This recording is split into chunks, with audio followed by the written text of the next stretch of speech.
Hello అండి, one more kids lunch box రెసిపీతో మీ ముందుకైతే వచ్చేసానండి. మ్యాక్సిమం మీ అందరికీ తెలిసే ఉండిద్ది, బట్ ఇది నా స్టైల్ ఆఫ్ రెసిపీ అండి.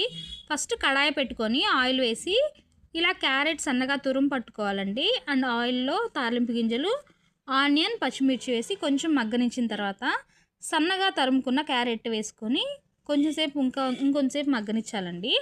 అండ్ పిల్లలు చాలామంది క్యారెట్స్ తినరు కదా, సో అలాంటి వాళ్ళకి క్యారెట్ స్మెల్ రాదు అండ్ ఈజీగా రైస్లో కలిసిపోవడం వల్ల ఆ ఫ్లేవర్ ఉండదండి. అండ్ పిల్లలకు కూడా చాలా హెల్దీ క్యారెట్.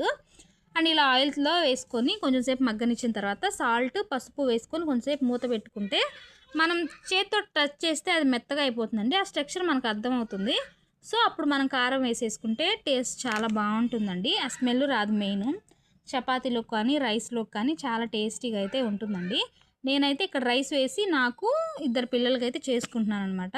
కారం వేసుకున్న తర్వాత కొత్తిమీర వేసుకుంటే టేస్ట్ బాగుంటుంది. కొత్తిమీర, ధనియాల పొడి, బట్ మా ఇంట్లో అవైలబుల్గా లేదు, అందుకని నేనేం వేయలేదు. అలా మగ్గిన తర్వాత రైస్ వేసుకొని తిప్పేసుకొని బాక్స్లో సర్వ్ చేసుకొని తింటే మధ్యాహ్నానికి కూడా చాలా టేస్టీ ఉంటుందండి. ఇలాంటి మంచి మంచి వీడియోస్ కోసం ప్లీజ్ సబ్స్క్రైబ్. అండ్ ఈ వీడియో నచ్చితే లైక్ చేయండి. బాయ్.